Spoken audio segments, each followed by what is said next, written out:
I will now share from my work entitled Embraced, a series of short stories, scenes, and other things. All was quiet in the town, in fact, too quiet. Outside, the snow painted everything white. The day would not come, forever it would be night. Vampira. Something had arisen from a coffin beneath the cellar, buried deep underground. Up the stairs this mystery of night creeps, not making a single sound. A shadow emerges from the dark corridor, a small, silent, silhouetted figure of misery and grace slowly glides into the moonlight that effortlessly passed through the windows. She had vibrant, piercing eyes of icy blue that saw through you, seeing what truly lies within the disguise of mortals who weave webs of deception for sport and because they can't handle reality. Silky long locks of pure white softly clung to her figure. Her skin was as pale as snow, and it glowed flawlessly like marble. Her smile, which shined like diamond stars in the night sky, seemed impossibly perfect. This being was frozen in time and forever preserved like a character in a movie, and yet as still and in place like a perfect statue of unbelievable beauty. In truth, she was a cold, ruthless killer, a dangerous weapon hidden behind a lovely face. Her life was eternal.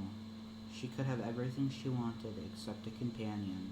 This shattered her, made her second guess what she was. Did she regret her decision? No. This was her choice. This was what she wanted. And yet, everyone grows old and dies around her, while she stays young and undead, unchanged.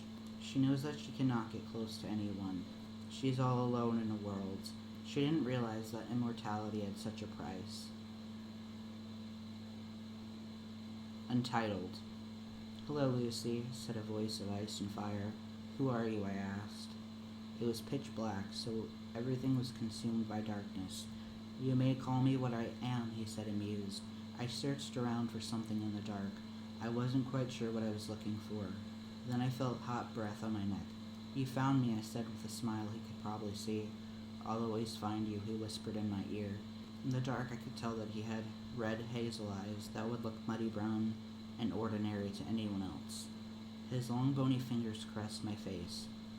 "What is your name?" I asked, spellbound by his presence. "I have no true name, but I know you are familiar with my common name, so that is what you may call me." His skeleton-like hands took hold of my neck. "It's peculiar that you are not scared, but it's quite foolish to be afraid," he said. Our faces inched closer together. I felt his lips of desire press on mine. "Do you know who I am?" he asked. I nodded. "Death," I whispered as I fell into a slumber of waiting for my next life. Endless nights. As morning approaches, she finds herself back into the crypt under the abandoned house where he brought her. He has found her a coffin made of cherry wood, painted in a glossy black and lined with silk, the cover of a dark purple lilac.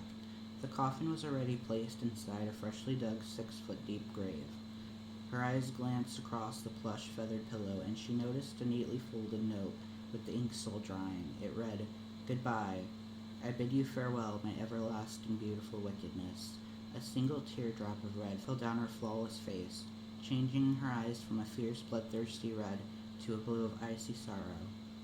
She longed for him, as he did for her. She felt compelled to walk outside and try to find him, with every ounce of her being and reason, but she knew she would burn. So, she stood there, waiting at the place they first met, every night, hoping for his return, but he never came. She had a dream one night, after many years of waiting. One day she decided to give herself to the sun. The sun burned her immediately. As it ate away at her, she screamed inside loudly, hoping that someone would hear her. But nobody heard her, and still nobody came. But at least the outside pain hurt much less than the hurt inside her heart did.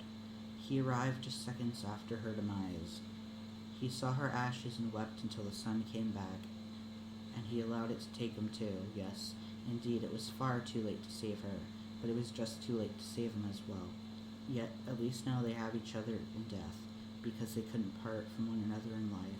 And yet fate tells us that it's never too late, not ever. Everything that happens is meant to be. It's destiny, nothing we can control. When she woke up, She looked over his letter one last time, feeling the emotions all over again. This time she realized that there was something written on the back, something that was new. The words were, "I will wait for you." When it was sundown, she left to find him, wishing she was right in listening to the words. The sun was setting in a passionate mix of various shades of orange and red, telling us that the day would soon be over. The warmth was slowly dying out, and the cold sneaked itself into her arms. Nature and creatures of the day would slumber shortly, leaving the nightlife to walk freely. The sunset was such a beautiful sight, full of hope. She came to the weeping tree to find a shadowed figure of a man turned around and grin at her in the darkness. They ran at each other, embracing one another with a tight hold and a kiss filled with a breath of life. Even in the night, he still saw her eyes regain their sparkle of happiness upon seeing him. "Yes, it is I," he finally said. "You're here? You're really here? But why? Why now? Why did you leave? I could never part from you. It was you who gave my lonely long life meaning. You gave me a reason. I made a mistake by leaving you. Why didn't you stay? Because I thought I didn't deserve you. I thought you would leave me all alone, like my master after he turned me. I didn't want to hurt again, but not being with you did. And I realized I hurt you too when I went into your dreams, and for that I am so sorry. I love you, and if it's not too late, I promise to never hurt you again. That's why I left the new message. I had just assumed that after I gave you this life, you would forget me. I wasn't sure that you would still love me after becoming this. After witnessing this type of life," he said apologetically, looking into my eyes, and I replied, "You did hurt me, and I know how you felt, especially after living it for myself. I felt so abandoned." I smiled and continued with, "But our love cannot die easily. My feelings for you never stopped. This is the life I wanted, with you." He smiled back. Then we kissed again, and dissolved into the endless night, the vampire and his bride. The kiss of death. My mother is a wolf, and my father is from a strong line of complete humans, so basically it was pure luck that I didn't receive the curse, as it tends to be dominant. I'm glad because I'm not a dog person. Kind of ironic though, huh? I seem to inherit the power of premonitions, which have been brought on by my 21st birthday. From the type of family I come from, it was easy to tell I wouldn't be normal. I consider this a very good thing. It's better to be different than just like everyone else. Chapter 1. The First Dream. Dead.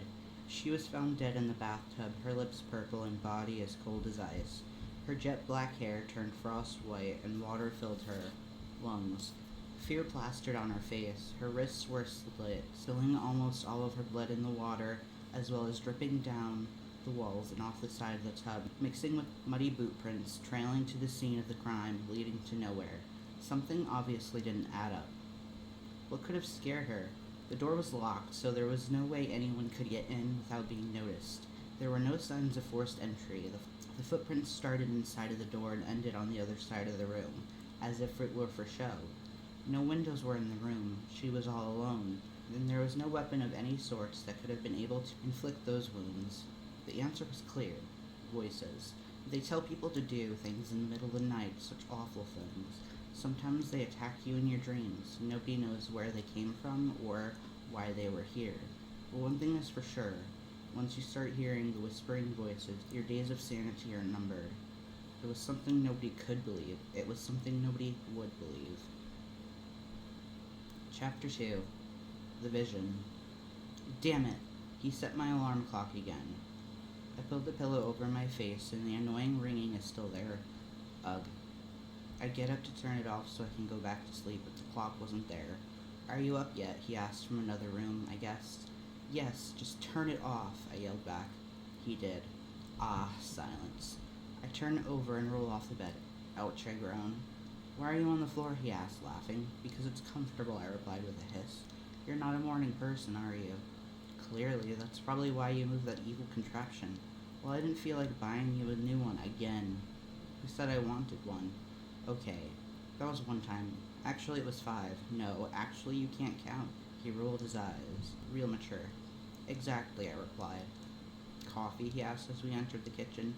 No thanks," I said politely. I would rather jam rusty nails in my ears It may seem extreme, but I hate coffee, yet I like the smell of it. The taste? It's okay. I'm not too fond of it, though. I'm usually a sleeping zombie this early. It's noon, so just bear with me here. You're so bitter, I said. And that's why you love me. No, that's why I put up with you, I replied. Happy birthday, August, he said in an intoxicating voice. Don't remind me, I replied, nonchalant. I hated my birthday, absolutely loathed it. Why? Well, the answer's simple. I just don't. Well, it's my job to annoy you, love, heard his sulky voice. I rolled my eyes and replied, I can tell, Gage. You're very good at it. I try, he said, smiling. A shiver went through me. Oh no, not now. I shut my eyes and gasped that I had a vision. The noises around me died out. I felt lightheaded. Then I collapsed. Chapter 3. Forbidden. Jump, damn it, screamed a voice. I knew it wasn't hers, though. She thought about jumping before, or something like it. But Lauren would not actually do it. Now, do it now, it yelled. Automatically she obeyed, climbing over the railing and walked to the edge. No, Lauren, no. I had to watch in silence unheard. Jump, it said. Jump and it will all go away. Once again, without her consent, her head nodded in agreement. No, Lauren, no, I said. She's ours now, the voice said. But it wasn't her voice. I snapped back into reality. August, are you okay? Aug, can you hear me? He frantically said, shaking me. August, he asked, worried. I'm okay. I don't... I started to say, but the phone rang. Hello? He said as he picked up the phone. Are you sure? His face dropped. You're positive. He was silent for a few minutes. Okay. Bye. Then he hung up. Who was it? I asked. He just looked at me. I'm sorry. Lauren, I asked. He nodded. She jumped off a bridge. I asked. He nodded again. How did you know? He asked. Shit. The phone. I overheard it just now. The volume is pretty high, I said. He still looked worried. Really, Gage, I'm okay. I just got a little lightheaded, okay? I probably just need some fresh air. I think a walk will do me good. I could use the exercise, I said reassuringly. I was about to leave when he said, no, please don't leave. I want to make sure that you're truly well. What if it happens again? I sighed. You're right. He was suddenly at my side. Your safety means everything to me, he whispered. He placed his hand on my face, and I turned my head away, but he moved my face to look at him. I moved closer to him. His touch should have been cold, dead, yet it felt warm as though the suspense gave me chills. I nervously swallowed. I know he could hear my quickly beating heart. He moved closer, too. He dipped his head down to my height. I felt his lips brush against mine. I kissed back with the same passionate force. He had one arm around my waist, and the other laced fingers with mine. Then he pulled back. I'm sorry, he barely said. Don't be, I replied without thinking. I wanted him to kiss me again. I really like you, but I am afraid that if I get close to you, I'll end up hurting you, or killing you. Your humanity is so fragile. Then make me like you, I blurted out. He looked at me horrified. I need to think. Allow me some time, August, please, he said. I nodded sadly and left the house with a deep pain inside. Within my heart, I made my choice before he could stop me. Chapter 4. The Past and the Present. It was a reasonably clear day, I supposed, but too much sun for my taste. For me, any amount of sunlight was usually too much. The darkness of the night was my style. Less people, less noise, and most of the time there was that welcoming chill that made me belong. I left the house in my black silk pants and top, my pajamas. At least I remembered to put on my navy-colored ankle boots and grab my black leather jacket before I left. Surprisingly, my long medium brown hair stayed neat in its French braid from the night before. I took my glasses off to clean them and put them back over my blue-green eyes. By now I had walked almost 3 miles, so I decided to rest on the nearby bench. I pulled my hood up to protect my paleness from the sun. I tried to forget about what had happened, but I kept thinking about him. In this spell I had distracted myself from thinking of Lauren. He had those eyes, those mysterious eyes, ageless eyes that held secrets. The crimson shade somehow spoke to me. The danger excited me, and yet there was a hidden side of compassionate sensitivity to him. His hair was blacker than night, which complemented his paleness. His eyes were lively rubies when he looked at me. He was muscularly built and 2 inches taller than me. He had a breathtaking intensity to him. He was everything I could want and more, but he was holding back because of my humanity. Yet, He was human once. I remember his golden hazel eyes, sandy brown hair, his slightly tanned skin, and how he always seemed to generate heat that warmed my coldness whenever we touched. He had an adorably goofy laugh and a matching smile that I loved to see. When I first met his eyes, I knew he was the one. Gage could always make me smile even when I had no reason to. His voice was musical excellence. I loved him more than anything. I would even die for him, and that was a dangerous thing. But a year ago he was turned and had to keep his distance from me at first so he could control himself for my safety. A man sat down on the bench next to me.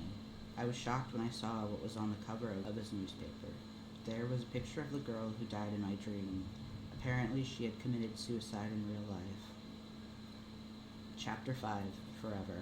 Eventually I made my way home. August Draven? Gage asked as I entered the house. I sit motionlessly on the couch and say, "Don't call me that. Don't use that name." "Why not?" "I despise that mediocre pile of scum name." "Well, what would you like me to call you?" "I have no need for a name. I shall remain nameless." "All right, then what's wrong?" "Will you tell me?" "Nothing and everything, yes and no." "What do you mean?" "Nothing is ever as it seems." "How so?" I sigh. That's when I begin to tell him. I saw how Lauren died before it happened. Before that, I had a dream about someone else also dying. Then her picture along with her death description ended up in the paper. It was in the one I saw earlier today. He sat beside me and held my hand. I tried to avoid his eyes. "Why didn't you tell me earlier?" "Because I wasn't sure if it was real or not, and I was scared." "Scared about what?" "That you... I don't know. I just didn't know how you would react, and maybe if I had this before you, maybe I don't know. I understand. I felt the same way about telling you what I am. Maybe what? You couldn't have saved me if that's what you mean. This was supposed to happen. That's why I changed before you had this, August. You seem to have a gift, and even though sometimes it may seem like a curse, just remember that you weren't given anything you can't handle. It will get easier." "Those are wise words, Gage. Thank you." He put his arm around me and said, "I've been thinking about us." "And what were you thinking?" I want us to be together. I want that more than anything. As do I, but for that to happen, I would have to turn you. I smiled and said, "Now we'll have forever. And perhaps it will come in handy with my visions once I can control them. Maybe we can help." He replied, "Yes. Just maybe. Forever's a long time, but not long enough." That's when he gave me the dark kiss, the kiss of death. My old life would die, and I would awaken into a new. I would awaken into the beautiful cold darkness of forever's night, embraced.